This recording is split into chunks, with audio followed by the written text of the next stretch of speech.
Hello, everybody. So the Pentecostal leader that I chose was John Osteen. Now, John Osteen was born August 21st, 1921 in Paris, Texas. He was born to a very, very poor family of farmers, and they were good people. However, none of them were Christians. He was actually the first person in his family to give his life to the Lord, and he did that at the age of 17. And he was actually leaving a nightclub at the age of 17 when he just kind of, I don't know, it was like a come to Jesus moment. He just kind of looked up at the sky and said he felt this calling to a higher purpose. And he had a friend, Sam Martin, who had been nagging him for years to come to church in different groups with him. And he actually ended up, after that night, getting a hold of Sam and went to church. And the rest is history, as they say. He even started preaching just on the streets months after that. And he never stopped preaching. One of the first major challenges that he faced early on in his life was after he graduated college.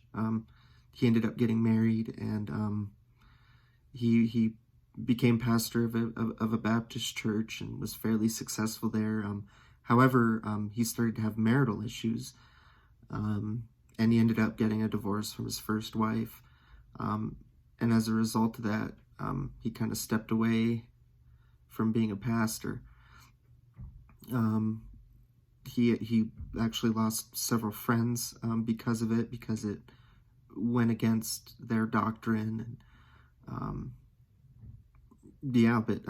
several years after that, he ended up finding his lifetime partner. Her name was Dodie, and they ended up having a little girl named Lisa. And Lisa was born. I haven't seen anything on what the actual medical diagnosis was called, but they compare it to something similar to cerebral palsy. And the doctors told him she's going to have all sorts of issues and this, that, and the other. And John and Dodie refused to believe what the doctor was telling them.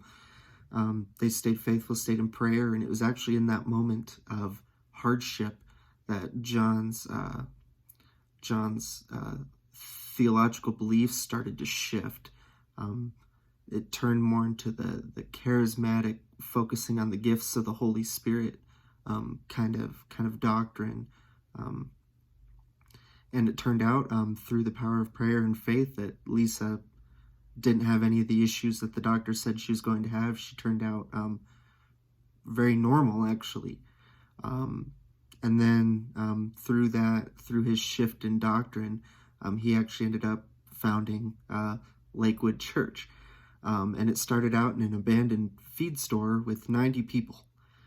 Quite the difference from what it is now today. And John's main message at the time was he wanted to focus on the power, the gifts of the Holy Spirit, and breaking down denominational walls. Especially then, at that point, so many people stayed within their denomination.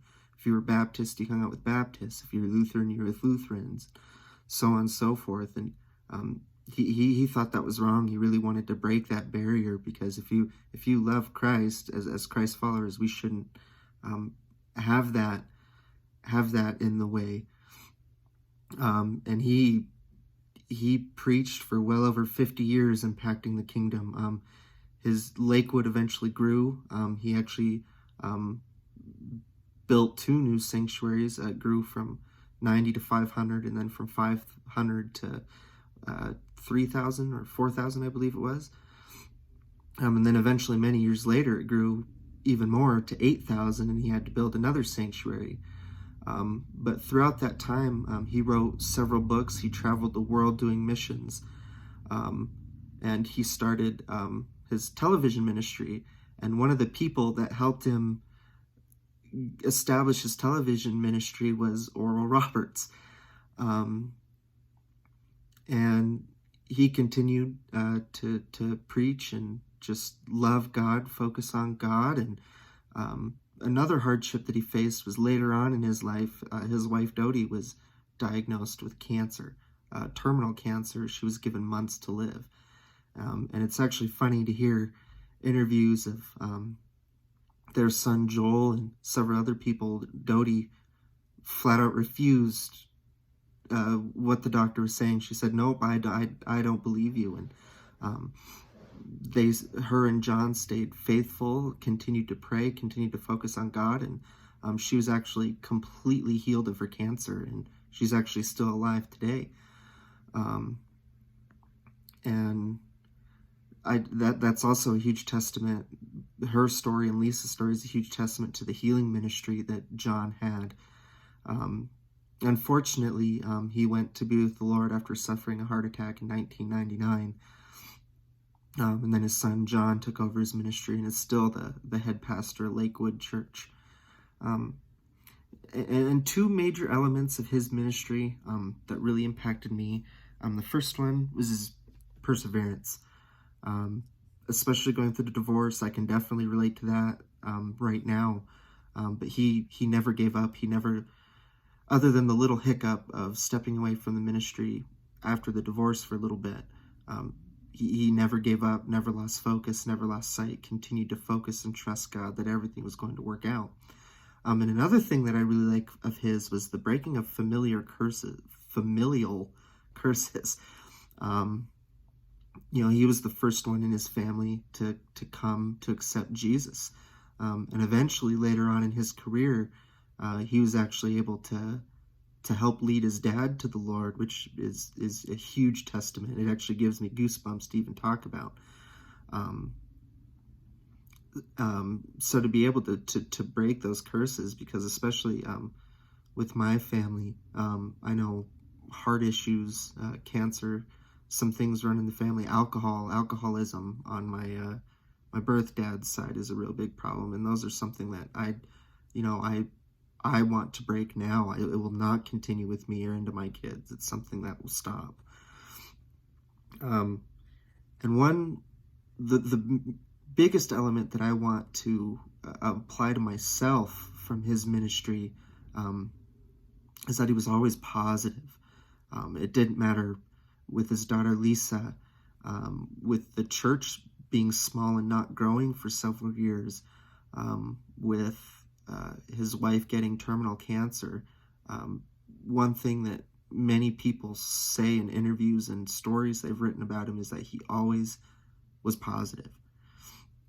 And I think that's something that everyone should carry with, is no matter what life throws our way, we should have enough trust and faith in God that we're able to stay positive.